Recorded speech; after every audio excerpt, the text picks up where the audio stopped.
Aaron Birch had been staring at the same line of Vraxi text for 20 minutes. He wasn't stuck on the translation. He was good at this, better than good.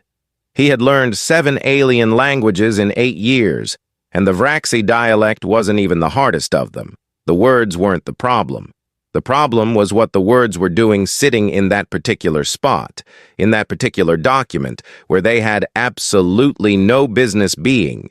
The document was a formal challenge filing, legal, cold, written in the kind of stiff official language that all species seemed to default to when they wanted to sound important. Every line was measured, every clause was deliberate. And then, right there in the header, tucked above the legal text like a man muttering under his breath before knocking on a door he shouldn't be knocking on, that phrase. And he wrote the translation in his notes. Then he stared at that, too. It meant, roughly, we already know how this ends. Not as a threat, as a confession. Aaron set his stylus down very carefully on the desk. He looked out the porthole at the dark between stars and thought about that for a long time. The formal presentation happened 3 hours later. The diplomatic chamber on Anchor Point Station was full in a way it rarely was. 17 species represented, their ambassadors arranged in the curved rows of seats that climbed toward the ceiling like the inside of a shell. Aaron sat in the human section, near the back, with a translation earpiece and a notepad, and the particular stillness of a man who already knows what the test says before the teacher hands it out. Vrasoth stood at the center podium. He was tall even for a Vraxi, yet with the flat black eyes and the pale, segmented neck that always made Aaron think uncharitably of something found under a rock. He read the challenge in his own language first, then in the shared trade tongue. His voice was even, certain, the voice of a creature that had never once been wrong about anything and had made a lifestyle out of it. The challenge was clean, as these things went. Humanity had expanded too far, too fast, the Vraxi claimed. Their outer colonies pressed against Vraxi territorial markers. The right of challenge was the civilized solution. Lose, and the human colonies in sectors 7 through 12 would be ceded.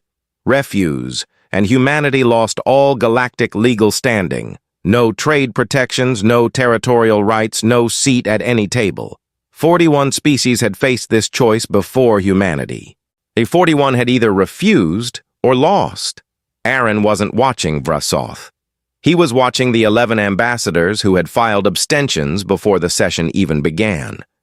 They were spread through the rows, representatives of 11 different species, and not one of them was looking at the human section. They were looking at their hands, their datapads, the middle distance.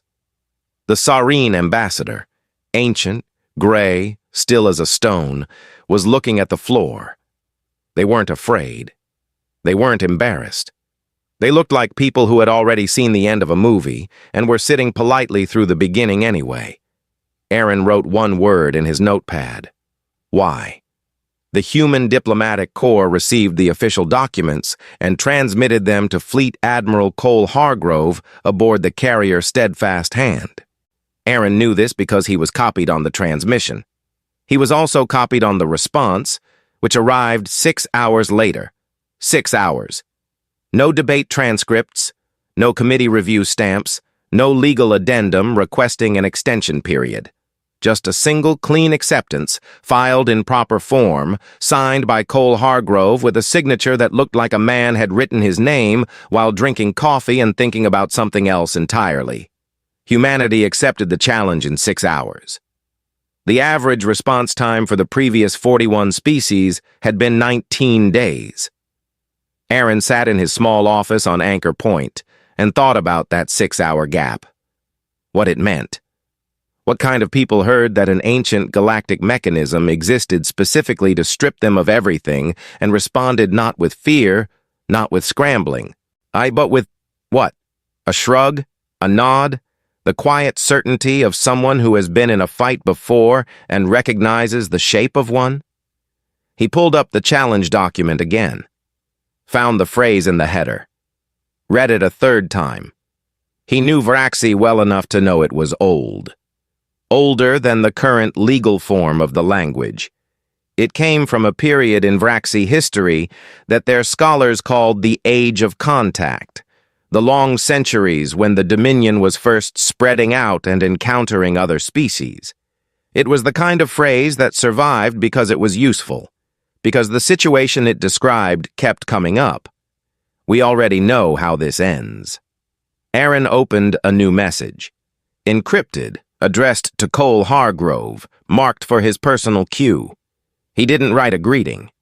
He didn't explain the linguistic context or the historical weight of what he'd found. Cole didn't need any of that. Cole needed the bottom line. He typed, "They wrote the warning themselves. They just didn't know what it meant." He sent it and closed his datapad. Down the corridor, the Saurine ambassador's door was closed. It had been closed since the session ended. Aaron had walked past it twice without stopping. The third time, he stopped, stood there for a moment. The door stayed closed. He walked back to his office. Aboard the Steadfast Hand, 1,600 light-years away, Dana Reyes read the acceptance confirmation aloud to Cole Hargrove in a voice that gave it neither ceremony nor drama. She read it the way she read weather reports. Cole was standing at the narrow window of her office, holding a cup of coffee that had long since gone cold, looking at nothing in particular outside. When she finished reading, he was quiet for a moment. Then he asked, "Did they look up what happened to the Keth?" Dana looked at him. "The Keth don't exist anymore to be looked up." Cole nodded once. He drank his cold coffee. He set the cup down on the edge of her desk and said, "Get me a fleet composition report by 0600, and walked out. Dana looked at the cup he'd left behind. Then at the acceptance confirmation still open on her screen. Then at the door. She pulled up the fleet composition report and started working. In the Vraxi command chamber, Kelvon read the 6-hour response time to Vrasoth 3 times before Vrasoth told him to stop repeating it. "It is arrogance," Vrasoth said. But Kelvon looked at the figure on his screen. He thought about the research he had done 2 weeks ago, before the vote, the files he had pulled on human conflict history going back 4 centuries. He thought about the things in those files that had kept him awake for 3 nights afterward. He said nothing. He marked the 6-hour figure in his own private log. He added 3 words next to it. They were in his native dialect. They translated roughly to, "This was a mistake." Back on Anchor Point, Aaron sat at his desk in the dark. His office light had clicked off automatically. He hadn't moved to turn it back on. He was thinking about the phrase in the header, about the 11 ambassadors who wouldn't look up, about 6 hours. His datapad lit up. Cole's response, 2 words, "Oh, I know." Owen Slate had expected the end of the world to feel different. He had expected tight corridors and low voices and people walking fast with their jaws set and their eyes forward. He had expected that specific smell of fear that his drill sergeant back in Kentucky had described once, like metal and old sweat, the kind of thing a body made when it understood that something very large and very bad was coming. What he found instead, on the day he reported to the Steadfast Hand, was a poker game. Bay 7, lower deck, 6 soldiers around a folding table with bad lighting and a pile of snack wrappers that had clearly been accumulating for days. One of them, a big man with a shaved head and a tattoo of something agricultural on his forearm, looked up when Owen came in, took in the duffel bag and the wide eyes. Owen said, "New kid, you play?" Owen stood in the doorway holding his bag. "We're about to go to war," he said. "Yeah," the man said. "You play or not?" Owen did not play. He found his bunk assignment and walked to it through corridors that were not tense, not quiet. 2 engineers were arguing loudly near the mess hall about cornbread, specifically whether you put sugar in it or whether putting sugar in it was a form of moral failure. A woman in maintenance coveralls was doing deadlifts in an open equipment bay, counting under her breath. Somewhere above him, someone was laughing at something. He sat on his bunk and stared at the wall. His bunkmate arrived an hour later. Caleb Doss, 10 years in, with the kind of face that had been weathered by things Owen didn't know how to ask about yet. Caleb dropped his gear and took one look at Owen's expression and sat down on the opposite bunk. "First deployment?" Caleb asked. "Yeah." "You're waiting for everybody to start acting scared." Owen looked at him. "Isn't that normal?" Caleb thought about it. "Sure," he said, "but not like you mean. When something happens, actual combat, a breach, a hit, you'll feel it then. That's real. That's fine." He leaned back on his hands. "But this part? The waiting part? Humans don't do that scared. We go quiet. We get specific. We start thinking about what we're going to do instead of what might happen to us." Owen chewed on that. "That doesn't sound like not being scared." "It isn't," Caleb said. He picked up a book and opened it. "It's just where the fear goes." Owen slept badly and woke up to a briefing schedule and a work assignment that put him on observation for the first week, watching, learning the ship, not yet placed in a combat unit. Which was how he found himself, 3 days later, standing in the back of a training bay watching Zoe Navarro explain to a group of engineers how to destroy a piece of Vraxi technology that Zoe had personally dismantled, reverse-engineered, and rebuilt from scratch in the past 7 days. She was not a large person. She had short hair and grease on her forearms and the kind of focus that made the air around her feel slightly tighter. She was holding a component from a Vraxi shield emitter, the way a mechanic holds a part they've grown personally annoyed with. "The problem with this thing," she said, and turning it over in her hands, "is that it's built around the assumption that the attacker won't have time to figure it out. It's layered.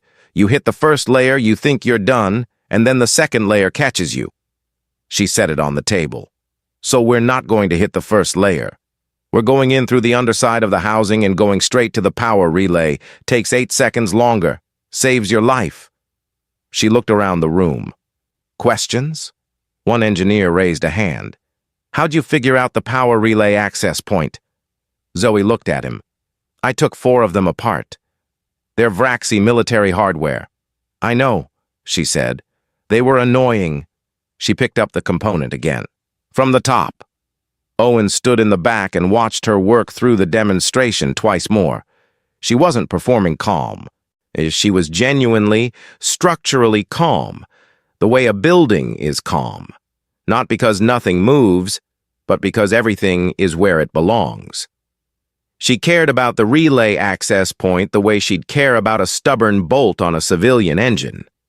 The fact that the engine was part of an alien weapon system that a hostile civilization had deployed against her species didn't seem to register as a different category of problem. It was just a problem. She was fixing it. That evening, Dana Reyes briefed her captains in the main operations room. Owen wasn't supposed to be there. Caleb had gotten him in through a side door, a favor neither of them would acknowledge later. Dana stood at the center table with 3 holographic maps and no speech, no inspiration, and no acknowledgement that what was happening was large or frightening or the kind of thing that rewrote history. She pointed to the first map. "This is their supply nerve." She pointed to the second map. "This is what the nerve looks like without blood." She pointed to the third map. "This is the root." 13 seconds of silence. Not nervous silence, working silence. The kind of quiet that meant everyone in the room was already 3 steps ahead, running the numbers, placing their pieces. "Questions?" Dana said. "No questions." "Good. Sleep." Owen followed Caleb back to the bunk corridor with the specific feeling of a person who has walked into a room mid-conversation and understood from context that the conversation has been going on for years before he arrived. He found Cole Hargrove at 0300, her in the corridor outside the secondary engine block. Owen was walking because he couldn't sleep. Cole was walking because Owen never worked out why. Cole just walked the ship sometimes. Late, alone. Not because anything was wrong, maybe because the ship was his and he wanted to know it in the dark the way you know your own house. Cole looked at him. Name? Owen Slate, sir. Private. Where you from, Slate? Kentucky, sir. Cole nodded. Good country, he said. He kept walking. Owen stood in the corridor for a moment after he'd gone. The thing that stayed with him wasn't what Cole had said. It was how he'd looked. Not brave. Brave was something you performed for other people, something you wore on your face because you needed them to see it. Cole hadn't been performing anything. And he'd been walking his ship at 0300 in the middle of a galactic conflict, and he'd looked the way Owen's grandfather looked sitting on the porch with a cup of coffee, like a man entirely in the right place. Owen went back to his bunk, lay there staring at the ceiling. He thought about the poker game in Bay 7, about Zoe and the shield emitters, about Dana's 13 seconds of silence, about the fear that went somewhere biological and came out the other side as something Caleb couldn't name. He was almost asleep when it came to him. Not a word, exactly. More like the shape of a word. The Vraxi had looked at his people and seen a species that cried and argued about cornbread and named its ships and played poker before a war. They'd seen all of that softness and thought, easy. They'd missed the part underneath. Owen fell asleep, and the ship moved through the dark around him, carrying 1,600 people who were not afraid in any way the Vraxi had a model for. Outside, the stars held still. The fleet held its course. Somewhere in Vraxi command, Kelvon was still awake, still reading the same historical files, still not sleeping either, but for entirely different reasons. Zoe was already moving when the alarm sounded. She didn't wait for the second tone or the damage report or the voice on the intercom explaining what had happened. She knew what the first tone meant: hull breach, secondary corridor, portside frigate Carver's Run.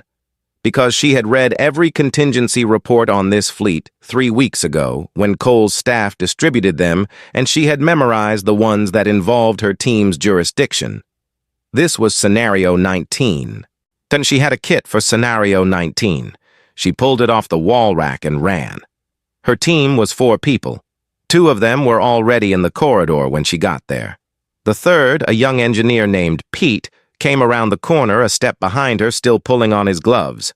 They ran together through the connecting passage between ships, magnetic boots clicking against the floor in a rhythm that sounded almost musical, and Zoe had the kit open and the sealant rig primed before they even reached the breach point.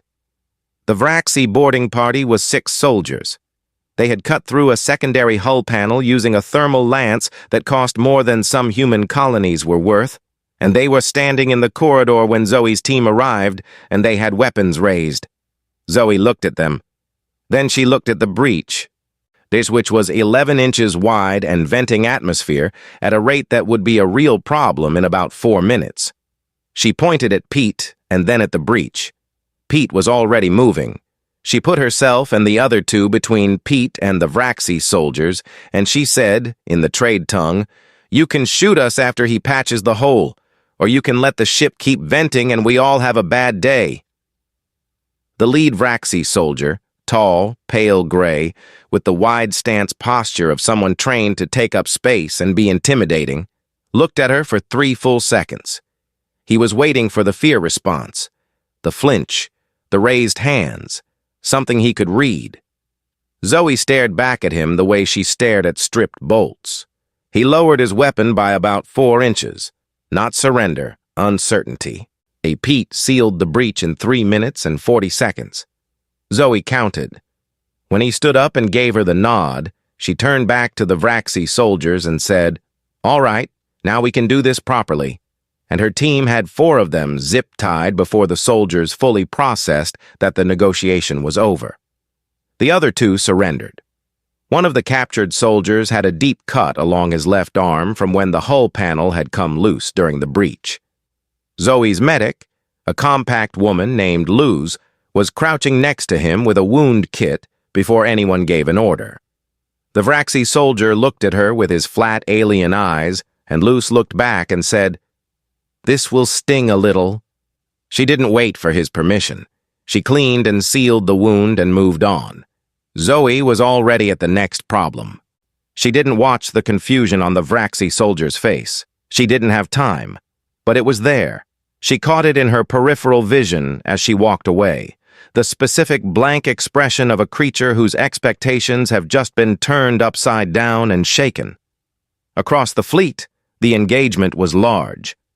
3 Vraxi cruisers had initiated contact in a pincer pattern designed to split the human formation and isolate vessels for individual engagement. It was a good tactic. It had worked on other species. The Vraxi fleet executed it cleanly, by the book, exactly as drilled. The human formation didn't split. It breathed. Cole watched from the bridge of the steadfast hand as the fleet responded. Not to his orders, or not only to his orders, but to each other.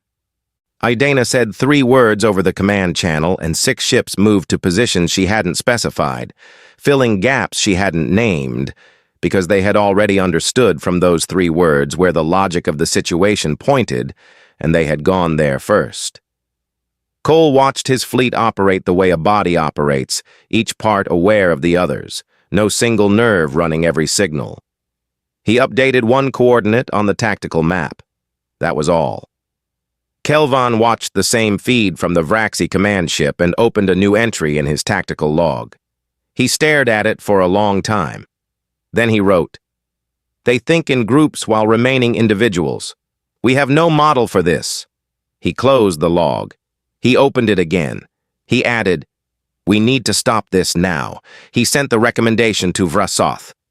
Vrasoth read it and increased the force allocation by 40%. The engagement lasted 4 hours. By the end of it, 2 Vraxi cruisers had withdrawn with significant damage, and the 3rd had been boarded, the reverse of what the Vraxi had planned, by a human strike team that had come through a maintenance access route that Zoe had identified from the captured shield emitter schematics 3 days earlier. The strike team secured the engine room in 11 minutes. The cruiser's crew surrendered in 14. Human losses: 11 wounded, 2 dead. The 2 dead were from a unit stationed 2 decks below Owen's bunk. He didn't know them well. He'd been on the ship less than 2 weeks, but he knew their names because he'd eaten in the same mess hall and heard them argue about things. And he sat with their names for a while after he found out, repeated them to himself quietly in the dark. He didn't know why. It felt like something that was supposed to be done. Caleb found him sitting like that and didn't say anything about it. He just sat down nearby and was quiet too for a while. Then Caleb said, "You all right?" Owen said, "Yeah."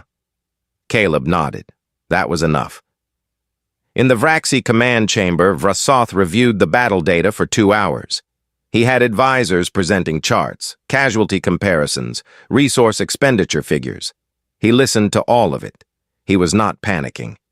He had the patient, focused expression of a very old predator recalibrating its approach. The battle had not gone as expected. That was a data point. He would adjust. He was still not afraid. Kelvon sat 2 seats to his right and said nothing during the entire review session. He was looking at one specific figure on his data pad, the response time of the human formation when the Vraxi pincer had engaged. Not the tactics of the response, just the time. How fast the humans had understood what was happening and adapted to it. He had seen that number before. In historical records, in conflicts 400 years old. It was the same number. Vrasoth finished his review and said that the next engagement would use 5 cruisers and a different approach vector. He looked around the room for disagreement. There was none in the room, technically. Kelvon waited until the session ended.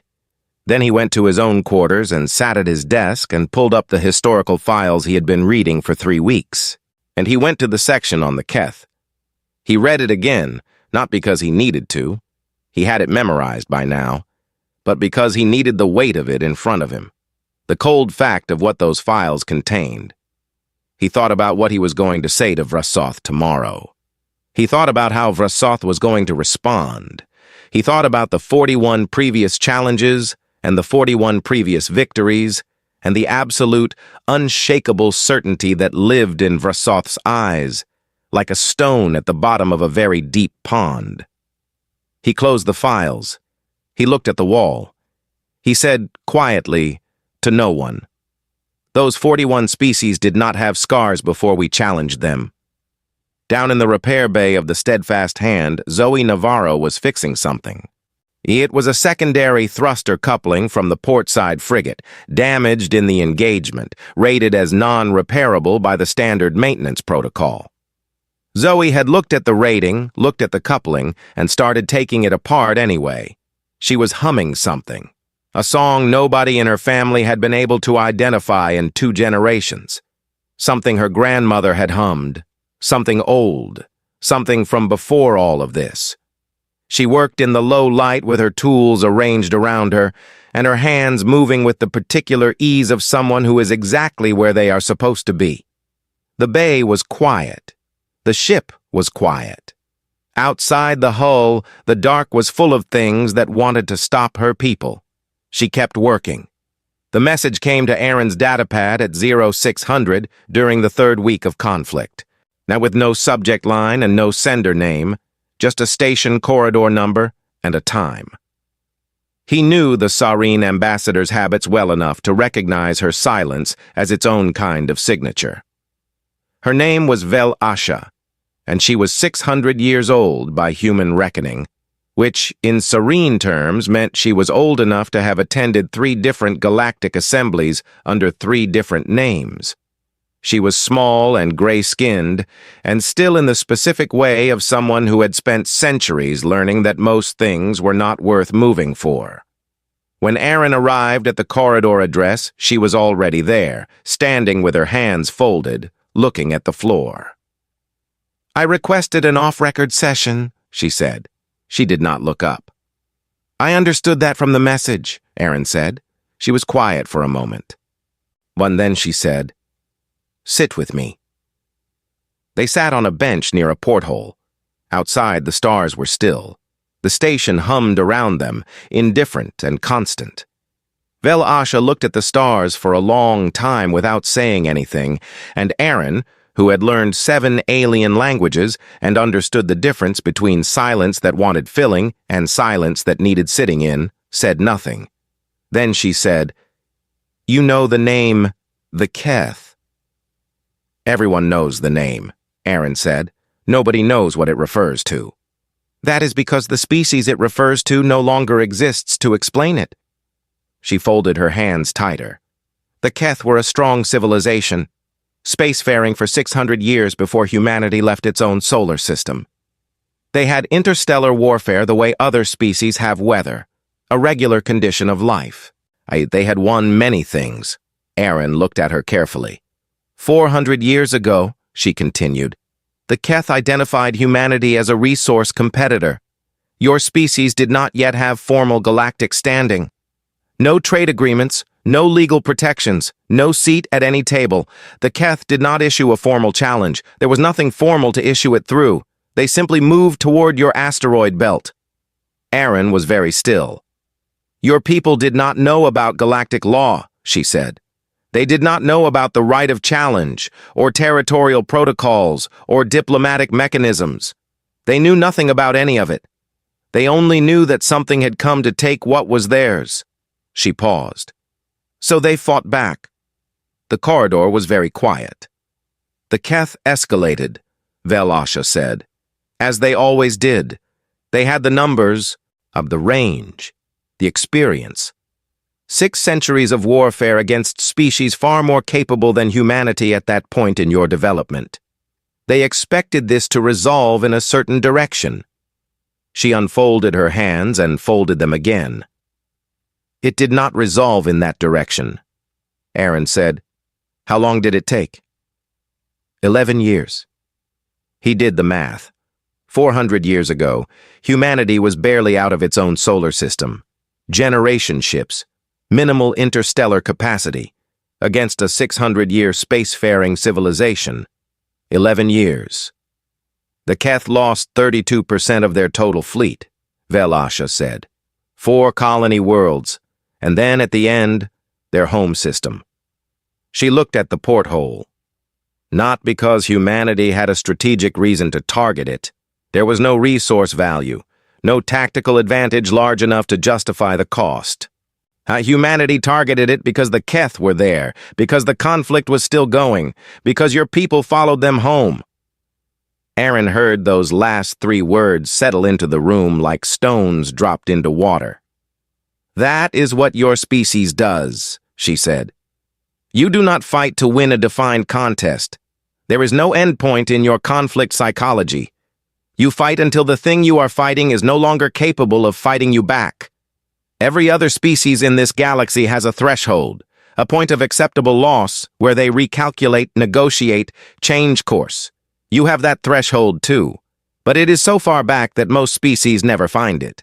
They run out of the ability to keep pushing long before your threshold is reached. Aaron was quiet for a moment. Then he asked, "Why did 11 species abstain from the challenge vote?" "Because we had looked this up," she said, "and the 6 who voted in favor had not," she said, "or had, and did not believe it." He looked at her. She was still watching the stars. He asked the question that had been sitting in him since the night he'd found the phrase in the challenge document header. The Vraxi phrase in the filing, the idiom, the one that means, "we know how this ends." Velasha was very still. When did the Vraxi encounter humanity before? Because that phrase is old. It's not from this conflict. She said nothing for a long time, long enough that he thought she was going to leave it unanswered. Then, they watched the Keth. They had scouts in that region. They observed the 11-year conflict. They saw what happened to the Keth at the end. She finally looked at him. And then, 3 centuries later, when your species had expanded far enough to press against their territorial markers, they filed a challenge anyway. Aaron stared at her. They watched it happen to someone else, he said. They saw the whole thing, and they still... Yes. He sat back. The bench was hard and cold, and he didn't notice.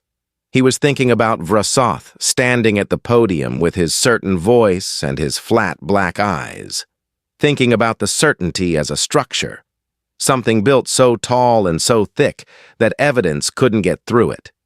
The Vraxi had watched humanity dismantle a 600-year civilization over 11 years, and the conclusion they had drawn was, not us. We are smarter. We have more ships. We know what we're doing. What the phrase? He said. The scribe who wrote it in the header. They knew. Someone knew, she said. Someone who had read the same histories we had.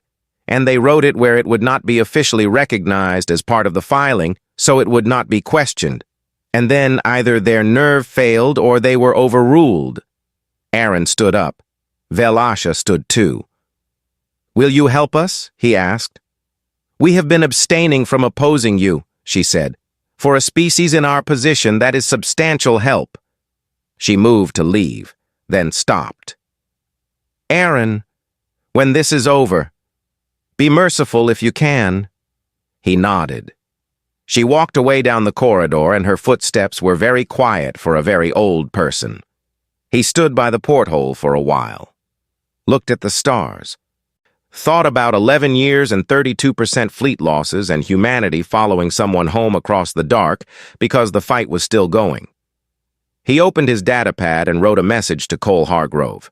Subject line this time. 2 words. Wrap it up. In the body of the message, he wrote what Velasha had told him, all of it. He kept it short. Cole didn't need the historical background, just the shape of what it meant. He sent it and put the datapad in his pocket and kept looking at the stars. 1,600 light-years away, Kelvon submitted his resignation from the Vraxi military command in a document that contained only 1 sentence and no explanation. He cleaned out his office in a methodical way, checking each shelf once before taking anything from it. On the last shelf, and behind 2 stacks of tactical manuals and a career citation he had stopped caring about 3 weeks ago, there was a small carved object he had bought at a market on a neutral station years before he'd ever heard the name Cole Hargrove or Owen Slate or anyone else on the steadfast hand. He picked it up, turned it over. It was a human hand, carved from pale stone, no larger than his palm. He had bought it because it was beautiful in an odd way. The proportions strange to his eye, the 5 fingers too long, the lines of the knuckles cut with more care than the object seemed to require. He had never been able to explain why he'd kept it. He had moved it from station to station for 4 years. It sat on the last shelf in every office he'd had. He wrapped it in a cloth and put it in his bag. Then he picked up his bag and walked out. And he did not stop at Vrasoth's office. There was nothing left to say there. The carved hand rode in his bag through 3 transit stations and into private life. Aaron never found him through official channels. He found him eventually through different ones. But that came later. The Galactic Assembly Chamber held more people than it had held in 40 years. The upper galleries were full. The floor seats were full.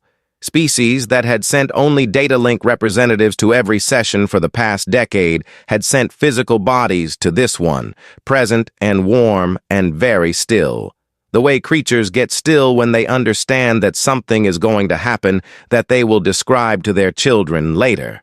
Vrasoth stood at the center podium. He had been in power for 90 years. He had presided over trade expansions and territorial disputes and 3 border conflicts that the Dominion had won cleanly and without much discussion. He had filed the challenge against humanity from a position of absolute certainty, and he was standing now at the podium with the cessation document in his hands, and his certainty was gone, and the absence of it had aged him in the weeks since the decision was made. He looked like a wall that had been standing for a long time in wet ground, still upright, but with a sag in it that hadn't been there before. The cessation had to be delivered by the challenger. That was the law. 41 previous challenges had ended in compliance or concession from the challenged party. This was the 42nd challenge and the first time the mechanism had run the other direction. And galactic law was very specific. You filed it yourself. And if you lost, you stood up in front of everyone and said so yourself. Vrasoth read the document in a steady voice. He didn't rush it. He gave it the same measured cadence he had given the original challenge filing, and Aaron, sitting in the human section, thought that this was actually the most dignified thing he had seen the man do. The chamber was very quiet when he finished. In the gallery, one of the Saurine delegation shifted in her seat. That was the only sound for a long moment. Then the assembly chair called the session's secondary business, and the quiet broke into the ordinary noise of many species resuming the work of being alive in the same galaxy, and that was that. Aaron watched the Vraxi delegation file out. He looked for Kelvon, and he already knew Kelvon wouldn't be there. He had confirmed his resignation through records 3 days ago. But he looked anyway. The habit of checking. Around him, the 11 abstaining species were doing something he hadn't seen at the original challenge session. Small things. A Saurine delegate crossed the room and stopped in front of the human diplomatic corps and inclined her head, a gesture that Aaron knew from years of study was reserved for things that had been long awaited. A Theran representative left a folded piece of material on the human section table and walked away without making eye contact, which in Theran culture was how you gave a gift without creating obligation. 2 Oranan delegates stood near the exit and when the human delegation passed, simply stood straighter. Not congratulations, not celebration. A recognition. The specific acknowledgement of something seen and now confirmed. Aaron collected all of it quietly, like a man gathering stones from a path, putting each one in a pocket to think about later. The amendment to the challenge mechanism had been drafted over the previous 2 weeks. Aaron had written it, technically, though he would always describe his role as transcription rather than authorship, because the things in it weren't ideas he had invented. They were observations. Things humanity had been demonstrating for 400 years, written down at last in a form that fit inside a legal document. 3 sentences, 17 languages. including Vraxi. The first sentence said that humanity did not recognize defined contest endpoints. The second sentence said that when challenged, the humans fought until the source of the challenge was no longer capable of continuing it. The third sentence said that any species wishing to file a challenge against humanity was advised to contact the Saurine Ambassador's office for historical context before doing so. The amendment was voted through 17-0. Even the Vraxi delegation voted yes.